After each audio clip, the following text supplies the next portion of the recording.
Assalamualaikum warahmatullahi wabarakatuh. Perkenalkan, nama saya Elisa Dea Sapianti. NPM saya 18710049. Saya dari kelas SI 5A non-rek ABJB. Di sini saya mau mempresentasikan tugas dari Bapak Heri Adi Chandra. Dari tugas Bapak Heri Chandra ada dua materi, yaitu materi ke-8 dan ke-9. Yang pertama saya mau mempresentasikan materi ke-8 yang berjudul aplikasi bisnis. Nah, di sini ada terbagi beberapa bidang. Yang pertama ada bidang perbankan. Di bidang perbankan ada 4, yaitu sistem uang elektronik seperti ATM, kartu kredit, dan debit. Dan yang kedua ada penyimpanan data-data. Yang ketiga ada pemrosesan transaksi secara online. Terus yang keempat ada pembayaran tagihan secara online. Terus yang kedua ada bidang perdagangan. Di bidang perdagangan ada 4. Yang pertama, memproses data transaksi dalam jumlah yang banyak. Terus yang kedua, menyimpan hasil transaksi, persediaan barang-barang atau stok. Terus yang ketiga ada pembuatan laporan keuangan, faktur, surat-surat, dokumen, dan lain-lain. Dan terus yang keempat ada, selain kita bisa pembayaran tunai, kita bisa juga bayarnya secara elektronik. Terus selanjutnya ada bidang industri. Di bidang industri ini ada 3. Yang pertama CAM, yaitu Computer Aided Manufacturing. Dia itu gunanya untuk meningkatkan produktivitas. Terus yang kedua ada CAD, yaitu Computer Aided Design. Nah, untuk yang CAD gunanya untuk merancang produk industri, misalkan seperti mobil dan yang lain-lain. Terus yang ketiga ada penggunaan robot yang dikendalikan oleh komputer dari jarak jauh. Terus selanjutnya ada bidang kedokteran. Di bidang kedokteran ini ada 5. Yang pertama, membantu dokter dalam mendiagnosiskan penyakit pasien. Yang kedua ada CAT atau Computer Axial Tomography. Dia berguna untuk menghasilkan gambar sinar X yang bergerak. Yang ketiga ada membantu tunanetra membaca dengan teks khusus. Terus yang keempat ada menyimpan riwayat penyakit pasien dan penggajian karyawan di rumah sakit. Yang kelima ada pengelolaan persediaan obat-obatan. Ya, selanjutnya ada bidang pendidikan. Di bidang pendidikan ini ada CBE, CAE. Nah, yang dimaksud dengan CBE adalah Computer Based Education sebagai alat pembelajaran. Terus yang kedua ada CAE. CAE itu adalah Computer Assisted Instruction. Dia itu gunanya untuk pendidik menyampaikan arahan dalam pembelajaran kepada murid. Terus yang ketiga menyimpan data-data pendidik dan para murid, materi belajar dan soal-soal ujian maupun latihan. Terus ada bidang seni. Di bidang seni ini ada 3. Yang pertama ada synthesizer.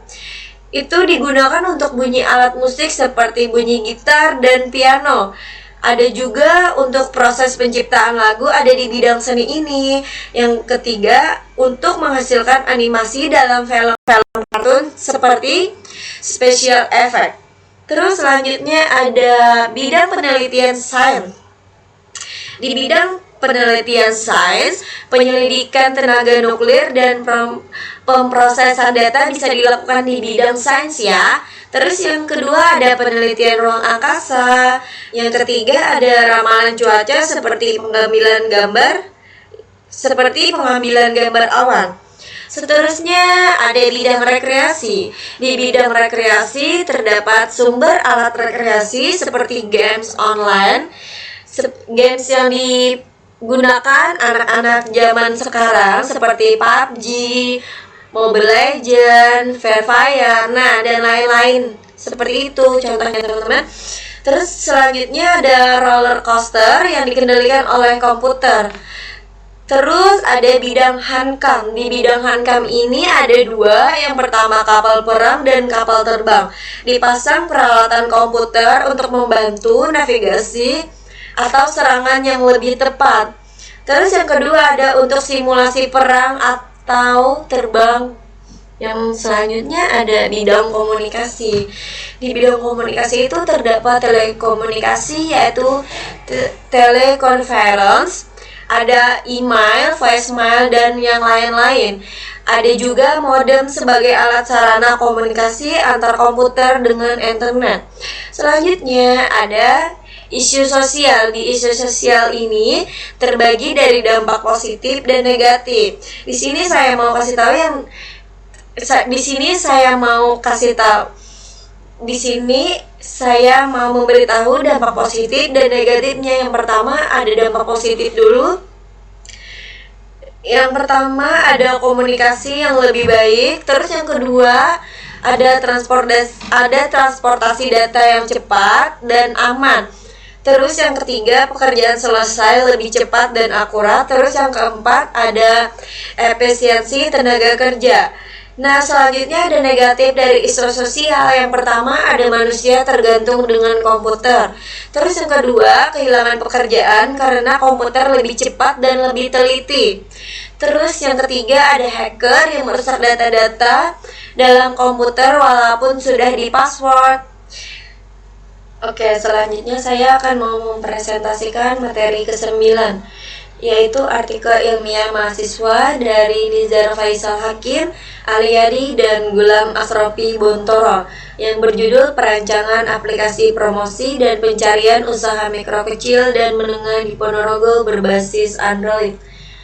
Terus saja kita ke bagian abstrak. Di bagian abstrak mereka menjelaskan bahwa mereka membuat aplikasi jual beli online sederhana dengan berbasis Android yang diharapkan akan membantu pelaku bisnis maupun konsumen dalam memenuhi kebutuhan akan media promosi yang tepat dan efektif. Metode yang digunakan dalam perancangan aplikasi ini adalah metode waterfall. Perancangan aplikasi ini menggunakan bahasa pemrograman Java dan PHP. Sedangkan basis datanya menggunakan Firebase. Terus, berdasarkan uji coba implementasi dapat disimpulkan bahwa aplikasi ini berjalan dengan baik. Hasil penelitian ini berupa aplikasi berbasis Android yang menampilkan promosi dari suatu produk atau dari sebuah usaha mikro kecil menengah di Ponorogo, serta menampilkan informasi produk dan usaha mikro kecil dan menengah tersebut. Nah, seterusnya ada beberapa gambar. Yang pertama ada gambar antarmuka menu toko, terus yang kedua ada gambar antarmuka menu toko, yang ketiga ada gambar antarmuka menu peta, terus yang keempat terdapat gambar menu cari produk.